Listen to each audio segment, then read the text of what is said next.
Hello, everybody, and welcome to a new English class. Today's class is going to be about how to write argumentative essay and how to answer unseen comprehension passages. So let's see together the first part that we're going to talk about, which is argumentative essay.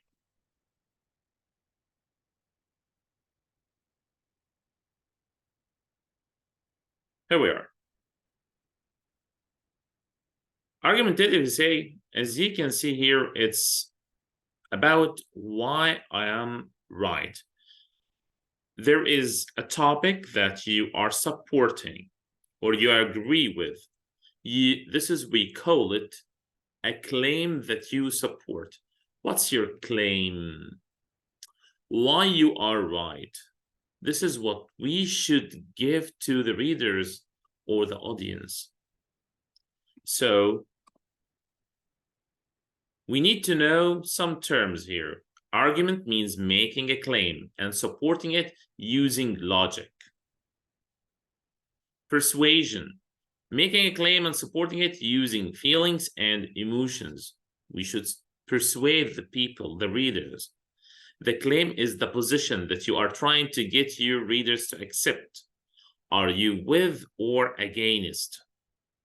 You should give me also an evidence, the facts that support your claim. Why should we agree with your own point of view?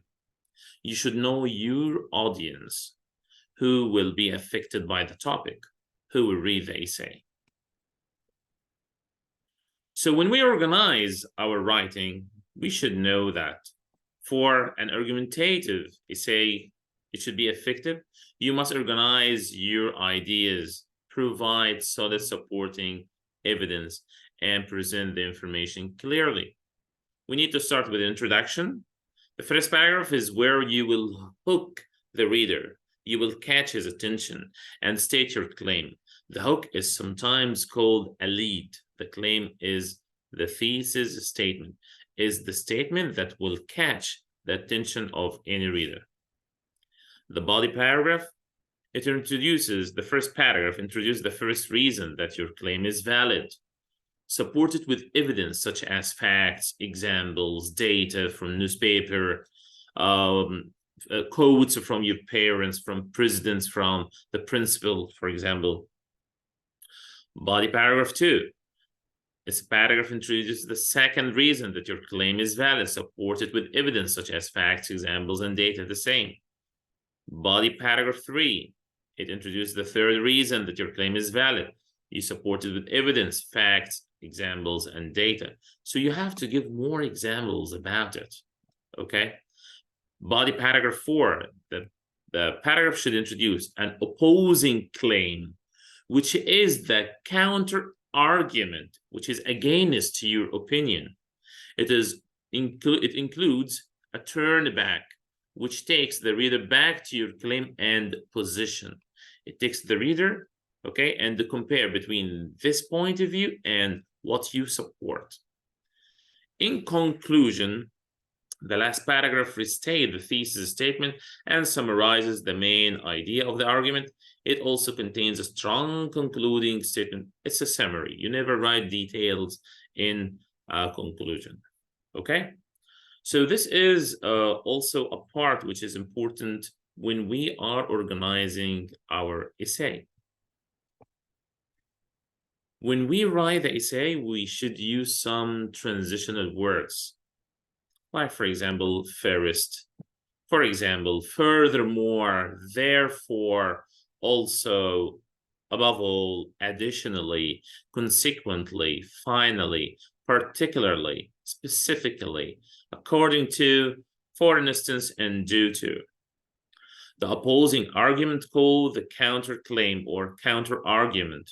It proves that you fully understand the topic and that you have considered the opposition too. It means you understand your point of view and you know the opposite point of view too. So we use some transitions which are very helpful to you. It might seem that, of course, certainly, it's true that. One might object at first glance. admittedly, while some people claim. So these transitional words are very important and helpful for you as a writer to give a wonderful essay, which is very argumentative, and you're supporting your claim in it. And we took examples through the year. For example, parents should reduce the screen time usage of the kids when they are using cell phones, tablets, any kind of technological device. Okay, you have, if you agree, you should support your claim. If you are against it, you should support your claim, and you should convince me as a reader or any other reader. So this was the first part about writing argumentative essay. And the more you write, you have to express yourself. I love my students always to express themselves in writing. There is nothing to stop you when you be creative writer. Be a creative writer. Just organize your ideas first, go through it. You can write main ideas, make a draft, then jot down all the details and be the one to get the full mark. It's a piece of cake when you keep practicing and revising and editing your essay before submitting it. Wish you all the best in writing a very wonderful argumentative essay. Now let's go to the next part, which is how to answer unseen reading passages. I'll take you to the PowerPoint right now. Here we are. Yes.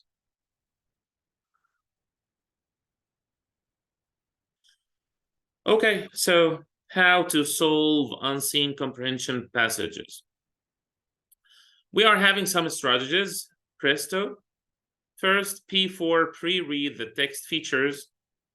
R for read over twice. E, eliminate wrong answers. S, search the story. Move back to the story and reread it.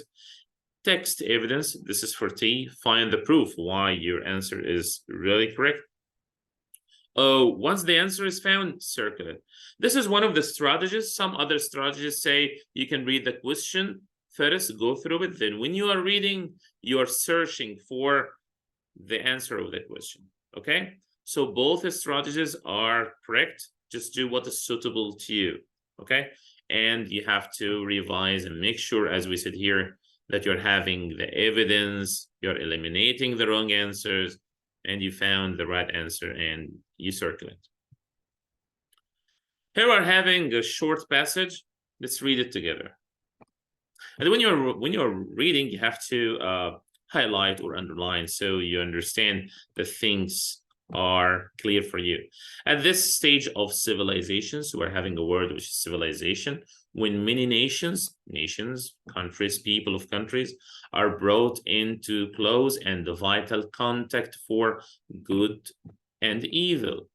It is essential, important, as never before, that their gross ignorance of one another should be diminished, that they should begin to understand a little of one another's historical experience and resulting mentality. It is the fault of the English to expect the people of other countries to react as they do to political and international situations. Our genuine goodwill and good intentions are often brought to nothing because we expect other people to be like us. This would be corrected if we knew the history, not necessarily in detail, but in broad outlines of the social and political conditions which have given to each nation its present character. This is a passage. Overall idea, we're talking about nations and the interaction and communication and the history and the experience of historical past of other countries, and we have to expect and not to expect depending on our experience and where we are. Okay, this is a passage. Now let's go to the questions. One of the questions: According to the author of Mentality of a Nation is mainly a product of its what? The mentality of nation. Is it a product of present character, international position, politics, or history? So you have to go here and reread it and understand a little of another's historical experience. We're talking about historical. Okay, it is the fault of the English to expect the people of other countries to react as they do to political and international situation. So we find here that we're having this part that we need to focus on. So let's see here if our answer is correct. Oh, so it's history. It's all product of what? Of history. Okay, one more question.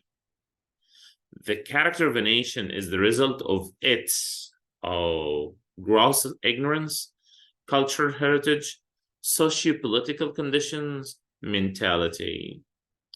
So let's see here, the character of a nation. Where is it? Where is the character of the nation? Okay, so we are saying we understand the experience. Okay, it is the fault of the English to expect the people of the country, other countries to react as they do political and international what? Situation. Nice. And then this would be corrected if we knew the history. You see, also one historical experience was here. Okay, sorry. And also we are talking about history also, which is here, this supporting our first question. Okay. And then we say we have social political conditions that gives us our character. Wow, I think we reached the correct answer now. So the correct answer would be, oh yes, socio-political conditions. Socio-political conditions. Excellent. One more question, the need for a greater understanding between nations. If we need to understand other nations more, we need to do what? Is more today than ever before, or was always there, or is no longer there, or will always be there? Okay, so let's just go through it. Yes, is more today than ever before. We need to understand it now, okay? More than before. Englishmen like others to react to political situations like what? Like others, or like us, or like themselves. Now we're talking about the Englishmen. So it's like themselves. And this was mentioned, by the way, in the comprehension. You'll find here the fault to expect the people of other countries to react as they do to the political international, our genuine. So here he's talking about the English are talking about themselves. And again, there is the word what? To be like us. Okay, so here the comparison is that the English people are comparing to what? To themselves. Okay, so let's go back to the question. Okay, this one. Yes. So the Englishmen like others to react to political situations like themselves. The last question. According to the author, his countrymen should read the history of other nations, not react to other actions, have a better understanding of other nations, have vital contacts with other nations. I can hear you because you really understood the comprehension.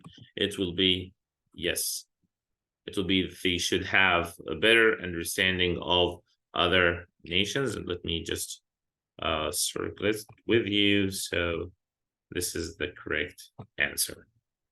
Okay. Actually, I need to say that unseen comprehension passages is easy when we read and reread to make sure that we choose the correct answer. It's a piece of cake for who is concentrating. And actually, practice makes perfect.